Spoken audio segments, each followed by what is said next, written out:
They have taken every hit this postseason, and yet, friends, some way, somehow, they kept fighting. Facing elimination in Target Center and the environment, it seemed absolutely insane. I love this. Everyone showing up in Dante DiVincenzo jerseys. We probably got about 20 of his on-cams. Oh! Hello! Terrence Shannon Jr. Well, have you a moment? 3 straight DMPs, and he showed up and helped key this offense. Nikola Jokic going to work over Rudy Gobert. Everyone says the league is about point guards, about wings. Hello, we got a great center battle, and this one goes to the Frenchman. But he was dishing out some assists, too. Just call him Point Rudy. In the third quarter, we go here. The Nuggets not going away quickly. Nikola Jokic, little push shot. You see the contest? That's that feathery touch. Good enunciation. Kicks it out in the corner. Cam Johnson. Feathery. He hits the 3. Cam Johnson was balling. Little pass there. A nice one by Jokic. And then Jaden McDaniels drives at Murray. This is his moment. He was a monster. Backing down from anybody on either end. He was letting Jamal Murray have it. 2 minutes left in the third. McDaniels goes to work. Pulls.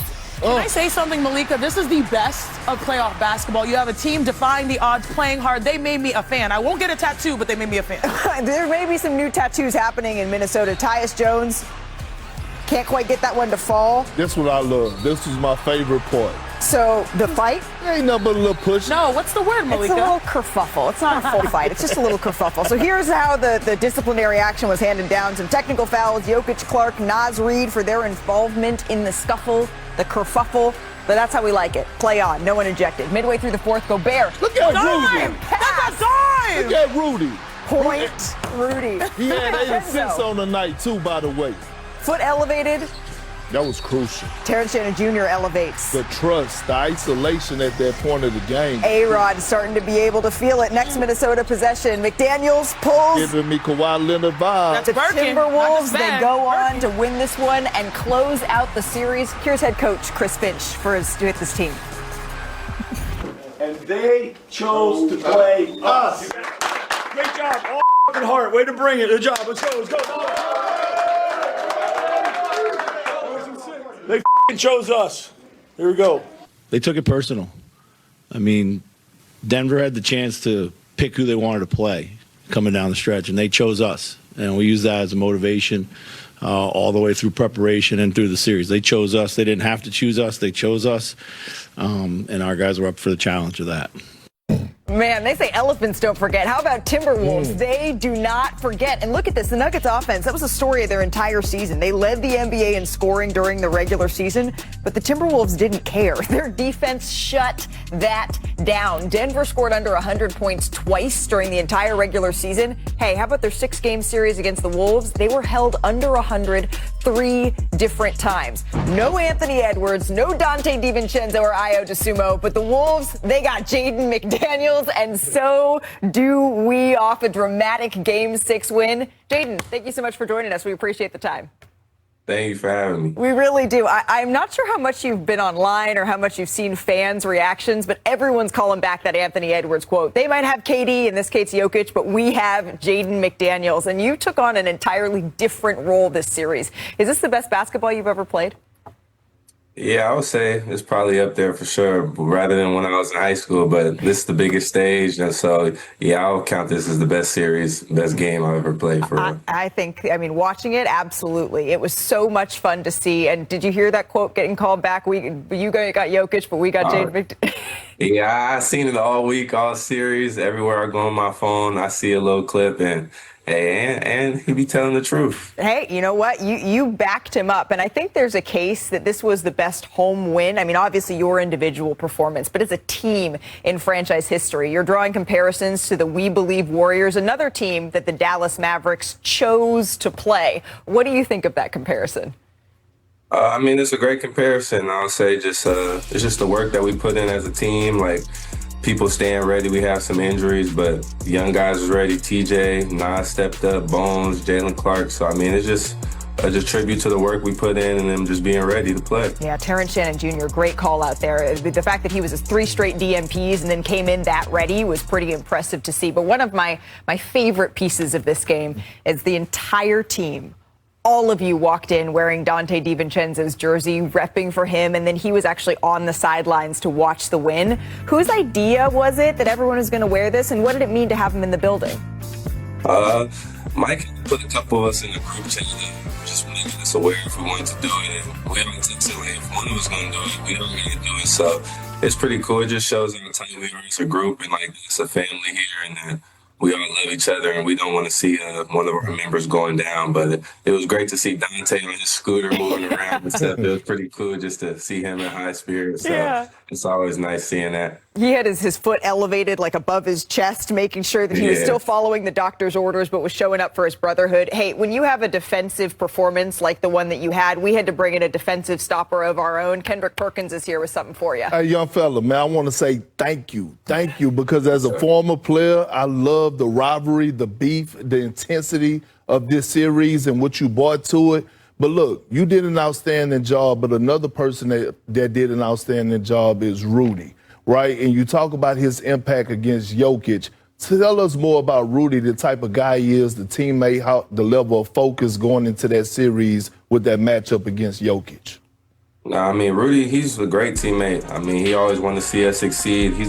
For me especially, he's always making sure I'm okay, on the right page. And I mean, he's the toughest person I've seen do this to Jokic, and that's just the work that he put in. And I know he got a chip on his shoulder not being on the list of the defensive players of the year. So, like we got another matchup next up, Wemby, and I know he's going to be ready for it. So it's just great to see him playing like this. Denver, the animosity, the intensity between your two teams, I would say this is a rivalry. What would you say? Yeah, you could say it's a rivalry. I mean, it's up there now. I don't know if we can anymore after we beat them like 2-3 times, but it's cool. You're saying that they can't be in your class anymore because you guys have gotten the last 2 series? Basically. Well, that tracks, Jaden, because you gave a very, how should we say, a blunt assessment of the Nuggets. It got a lot of fans' attention when you described their defense and called them out by name. But now it's San Antonio Spurs. So be honest. What's your assessment there? I'll say if we stay together, we stay locked in and just be listening to our coach and just stay together. That's what got us through this series, through injuries, through everything. So us staying together, I feel like we could beat anybody. Absolutely. I can tell you've gained so many fans. If you didn't already, I see why Minnesota fans get their teams, their players tattooed on them. You guys play hard. You guys show up for this team. I don't know if there's any McDaniels tattoos that are popping up, but I would not be surprised if we start hearing about those. He's a household name now. Yeah, right, in the future. Jaden, thank you so much. Congratulations, and we can't wait to see you work to prove Perk wrong in the next series. Appreciate y'all. It was good to talk to y'all. Good to see y'all always. Appreciate you. Appreciate it. Yeah. So I want to be clear. I think the story here is Minnesota. Really, what they did, I know you two agree, it was so impressive. However, the fallout for the Nuggets here, this was a catastrophic loss. They were on the mountaintop in 2023. They won their first NBA title. And I think we all said that they could win another one, another 2, another 3. But it's been a little bit of a disappointment in the playoffs ever since. They've won just 16 of 32 postseason games. So let's take a listen to Nikola Jokic after being eliminated. I mean, we just lost in the first round, so I think we are far away. Definitely, if you're in Serbia, we will get fired. You want to spend the rest of your career with the Nuggets. Has anything about this season changed that outlook with your extension looming this offseason? Yeah, I still want to do Nuggets forever. Is it safe you will plan to sign that extension then when they offer it to you? I still want to be Nuggets forever. All right, I take that at face value, Shanae, Perk, but how are you digesting the Nuggets series loss, Shanae? There is no reason why the Nuggets should have lost that game. There's no reason. When you're missing Anthony Edwards, Dante DiVincenzo, the guy that was on a heater, Ayo Dosunmu, you should not have lost that game. To me, there's no excuse. And I look at the foreseeable future for the Denver Nuggets. Obviously, that man, Nikola Jokic, is at the center of it. But what happened in this series, particularly this last game, they were the first team, the Timberwolves, in NBA history to win a game while missing 3 players who averaged 10 points per game in that series. Which is incredible. It's wild. And so you were gifted the lack of availability of star players, or at least hot players, in this series, and you weren't able to win. And I think this is when you look in the mirror. I know Michael Jackson movies outside. It's time to look at the man in the mirror and make a decision on how this group can be maximized. I know that they were missing some players, but when you have about 40 points per game plus of offense on the floor, and it was a how bad do you want it game, you can't lose a series like this. And Jokic is still adding to his legacy, right? And he's going to continue to add to his legacy. It's an accountability moment for Jokic, right? The knock on him being his defense, being somewhat of a defensive liability. We remember when Luka had that knock. He went into that offseason, and what did he do? Went on the cover of Health magazine. Okay, so Jokic has to do the same. But past that, I'm not going to even dive into the greatness of Jokic. He's the top 10 center of all time in my eyes. But I guarantee you he wants to get into the top 5 conversation. The bigger thing that's at stake right now, can you get it done with this duo again in Murray and Jokic as far as getting them to the promised land and winning the championship? And the answer is hell no. It's time for them to depart ways from Jamal Murray. Well, they don't have a lot of options to upgrade their roster outside of Peyton Watson, really. That's kind of their only roster move. Well, you got to figure it out because Jokic basically said it himself. If we was in Serbia, everybody would be fired. I wonder. Those were his words. Yeah, that was his words, also, not mine. But Perk, 10 years from now, in a decade, we're going to look back and see this guy who is averaging a triple-double, who is a 3-time MVP, and he only has 1 championship to show for it. That's not good enough. Yeah. You have to be able to maximize around Jokic. He looked tired. He looked like he wasn't his best self, and so that creates internal conflict. And he took all of that accountability. He didn't point fingers, say we didn't have Aaron Gordon, we didn't have Peyton Watson. He took accountability after this. But when you're looking at Jamal Murray, and then there's what the Knicks did to the Hawks last night. They might remember this one for a long time in Atlanta, and not for the reasons that you're hoping. All right, you see that health bar on the top of your screen? This is signs of life. OG Anunoby. Early on, all right, the Hawks still in it. He was Sticking on close. a heater, boy. Yeah. 5 for 5. The bucket was like a hula hoop at this point. At this point, it's just a heat check. OG on fire. All right, so late in the first quarter, the Knicks up 10. Jalen Brunson lays it in. Knicks up 12. All right, Knicks up 17 now. Step through. Snatched it. Gets downhill. OG had 29 points. He had 14 in the first quarter alone. Thank you. Brunson drives, fakes, lays it in. All right, so now this is only the second quarter, and the Hawks are struggling. Mikal Bridges misses a 3, gets his own rebound, and lays it in. I don't know what I was watching from the Hawks. Well, I stopped watching after this. I actually took a nap. No, I had to watch. So did the Hawks. I wasn't watching the game. You know what I was watching? I was watching the score. I was like, what was it? It's at 30. James What was at 40? He can't believe it. All right, yeah, this is where we could just turn it off. At this point, Jalen Brunson chases it down. A little Boosie on the sidelines. Hey, set it off. Let's set it off. No one else in Atlanta was smiling here. The inside crew at halftime was trying to perform some CPR, checking in. That was comedy. White flag being waved. We're sorry for your loss, Shaq. New York, they dominated in this one, 140-89. The Knicks took over Atlanta, and they decided to have a 51-piece lemon pepper wet-style beatdown. No, that's not just Perk's order. That was the largest playoff win in Knicks history. New York held a 61-point lead in the game, went on a 67-13 run. There's people who were saying they thought that ESPN, the score bug was glitching because they thought that this was a fake score. No, that was correct.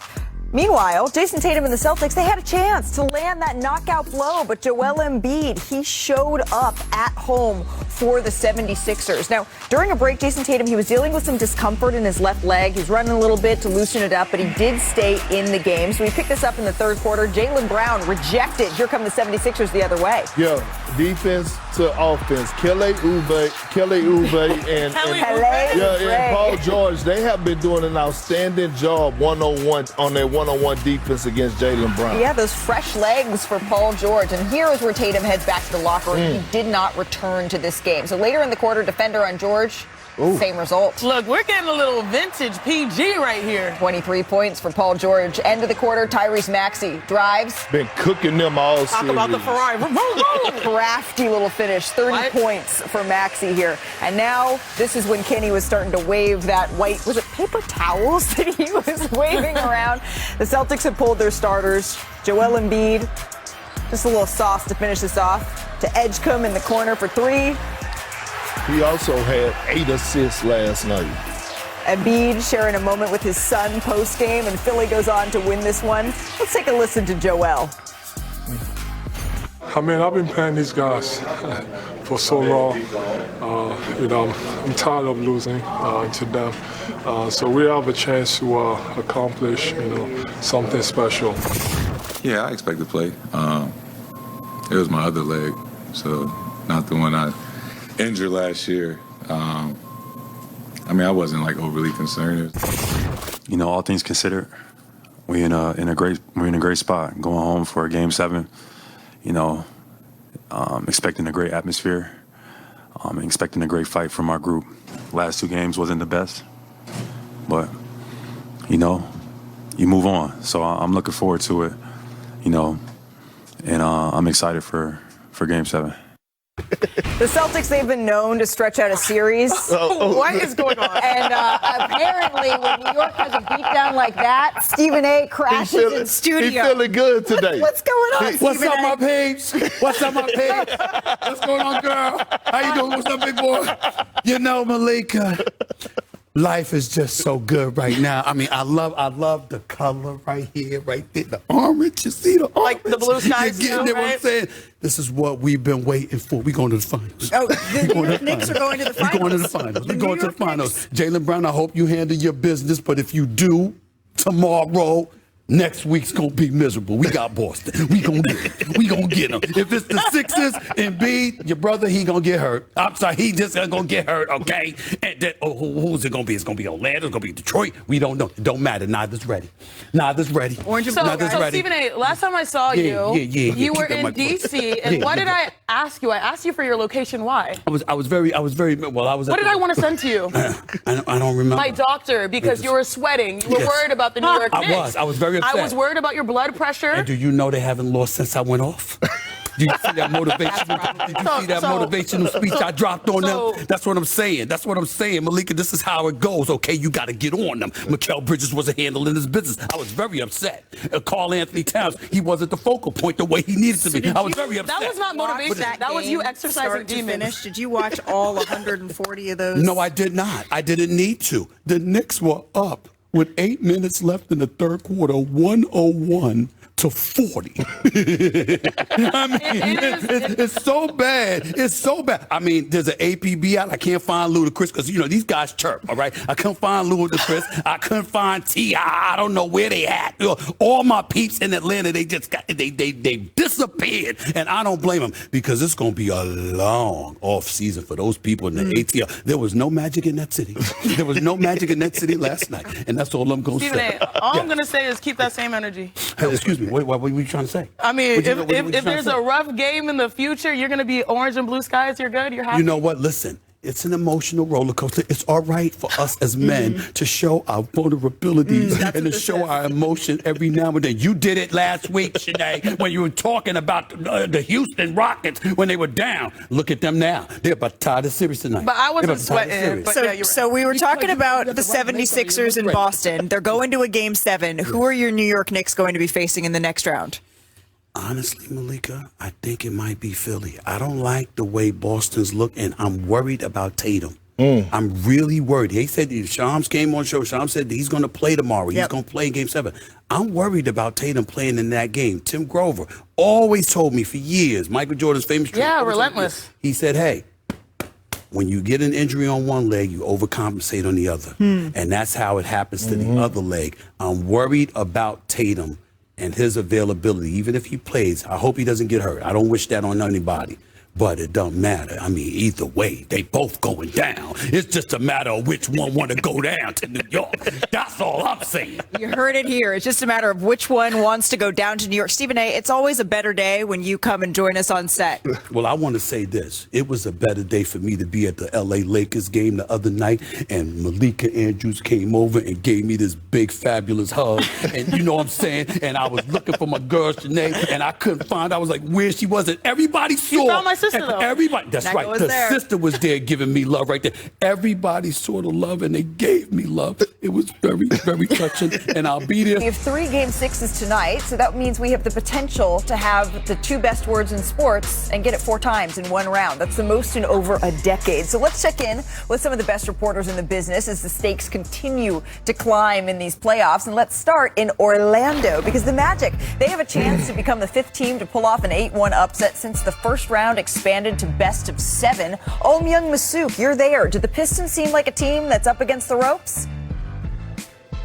Malika, Kay Cunningham said they played freer. They looked more like themselves in Game 5. I asked Asar Thompson this morning, what took you guys so long to finally look like the 60-win Pistons team? He said, we're learning as we go. We're a young team. Of course, tonight they're going to face a second elimination game, but in hostile environment. I asked J.B. Bickerstaff the other day, do you guys feel like you have more life now? He said, we've always had life. Until the fat lady starts singing, we have life.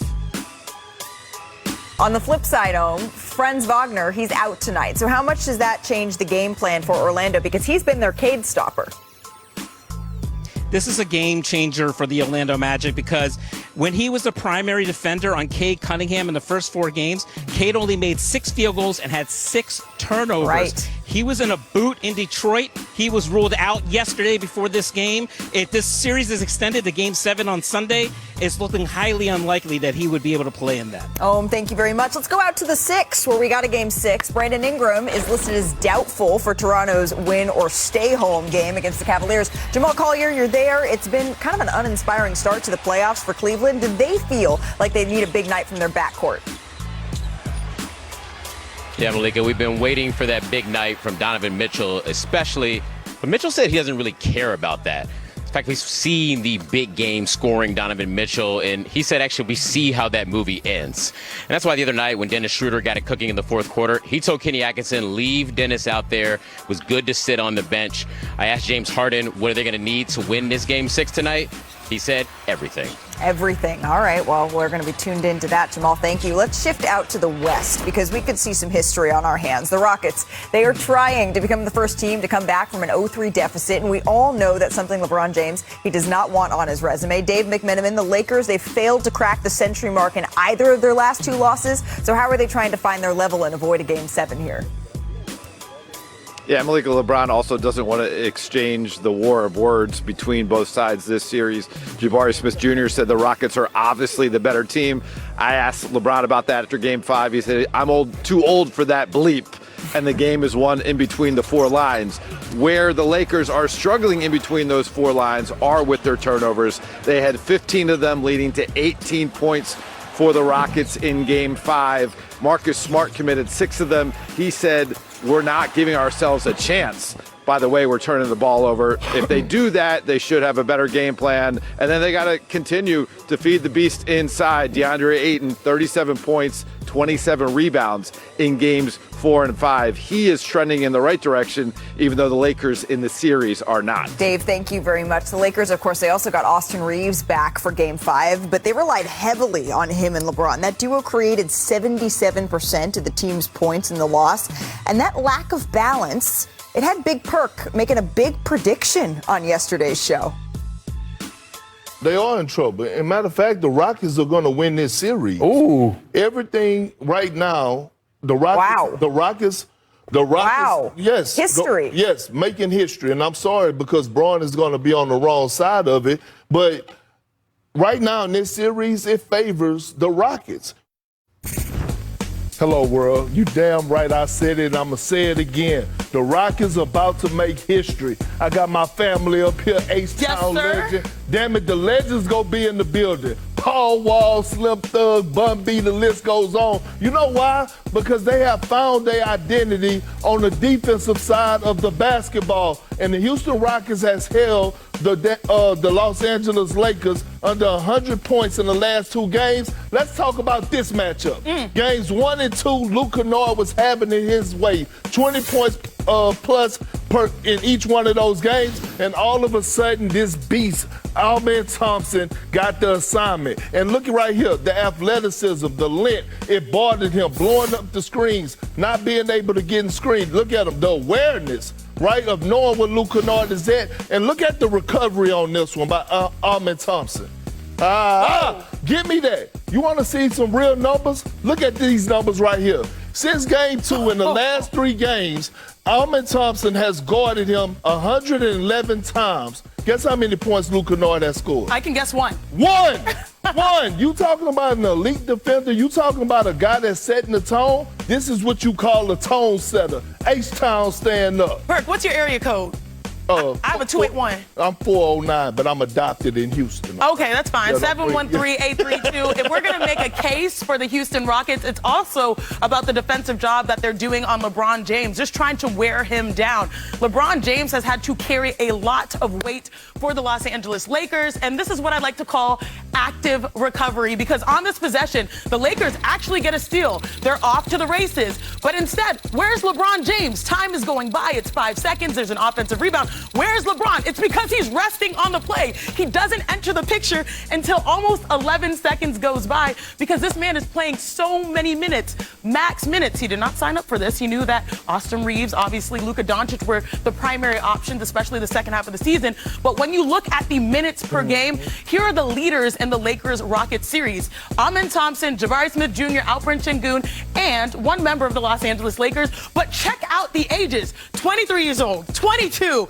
and then 23, and then, of course, the 41-year-old. Something is a little different than the rest, Malika. Well, the Rockets, they're 1 win away, Shanae, from forcing a Game 7 after going down 3-0. That Uno reverse, it's not something you see all that often when you look at the entirety of NBA history. It's only happened 4 times up until this point, and each of those previous 4 times, they all went on to lose games.